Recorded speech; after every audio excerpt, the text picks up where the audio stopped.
students, welcome back to the class of accountancy. This is second lecture of your chapter accounting for non-profit organization. In first lecture we learned just introduction to the accounting for NPO. I told you that the receipt and payment account will generally be given to you, and with the help of receipt and payment account we will need to make income and expenditure account and balance sheet. And I told you the receipts will be either of revenue receipt or capital receipt. Same way the payment will be either revenue payment or it will be a capital payment. Now in detail we are going to learn making receipt and payment account. So this video is about making receipt and payment account.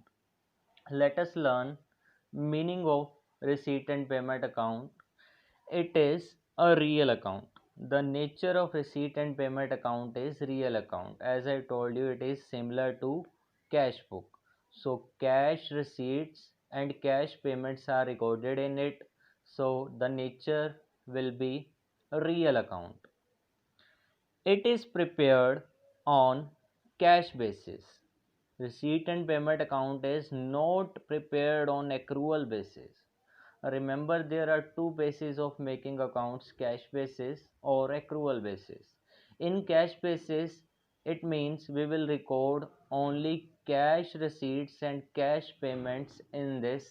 Non-cash items and outstanding expenses or accrued incomes will not be recorded in it because it is to be made on cash basis, right? Now before you go to make receipt and payment account, you must keep three important points in your mind. Point number 1 says all receipts are recorded on debit side. In receipt and payment account, all receipts of cash or bank will be recorded on debit side, whether they are of revenue nature or are of capital nature. You will not categorize them as a revenue receipt or capital receipt. I told you just to clarify how the income and expenditure account will be made and balance sheet will be made. That is why I cleared you about the revenue receipt and capital receipt and revenue payment and capital payment. But while making receipt and payment account, you will not classify them as a revenue receipt or capital receipt. You will simply see whether it is a receipt or will be recorded on debit side, or you will see whether it is a payment. If it is payment, then that will be recorded on credit side. So second point says the same thing: all payments, whether they are of revenue nature or capital nature, will be recorded on credit side of receipt and payment account. And third point says the same thing. As I told you, it is prepared on cash basis, so non-cash items are not recorded in it. Non-cash items like your depreciation will not be recorded in it. Outstanding expenses which are not paid yet, so there is no involvement of cash, so it will not be recorded in receipt and payment account. Same way accrued incomes which are not received yet, so that will also not be recorded in receipt and payment account. In receipt and payment account, only cash receipts and cash payments will be recorded. Now let us see an illustration. This is T.S. Grewal book. Illustration number 2, we will see.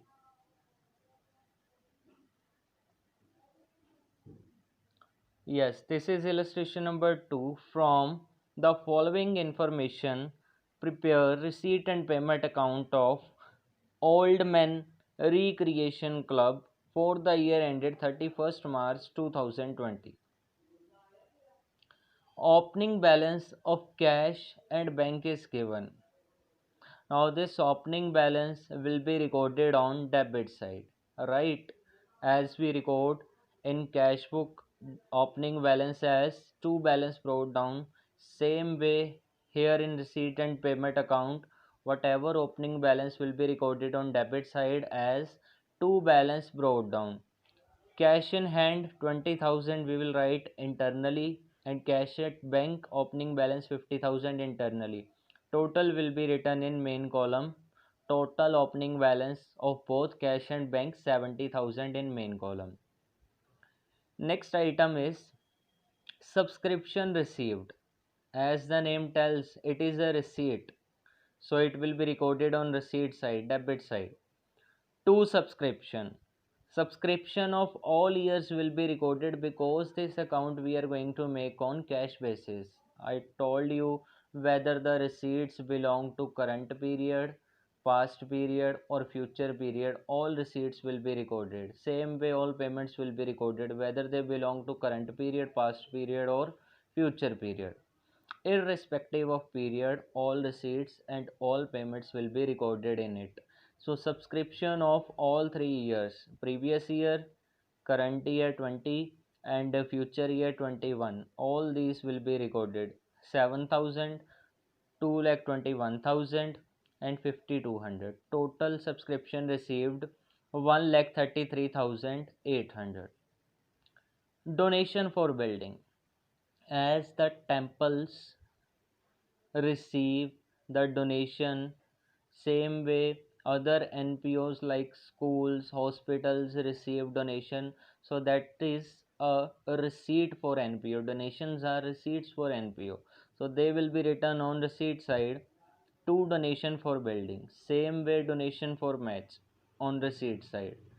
Match expenses, according to name you can identify it is a payment. You will make payment on expenses, so it will be written on payment side by match expenses. Salaries, it is also expense, payment will be recorded on payment side. Rent paid, payment side. Books purchased, we will make payment side by books. 10% investment purchase, investment is purchased, so that will be recorded on payment side. Interest on 10% investment, we will receive interest on investment, so that is a receipt, it will be recorded on receipt side. 2, interest on investment 1750. Next item, entrance fees. Entrance fees means the fees received from the new members who join your NPO for the first time. The fees received from new members is called entrance fees or admission fees. So that is also a receipt for the NPO. It will be recorded on receipt side. 2, entrance fees 4,000. Last item is given, closing balance of cash in hand is given and cash at bank is missing. Cash in hand we will write here, and cash at bank we will ascertain by balancing this account, right? So when we will balance this account, we will get the value of closing cash at bank, which will come 1,23,950. Right, so I hope everything is clear.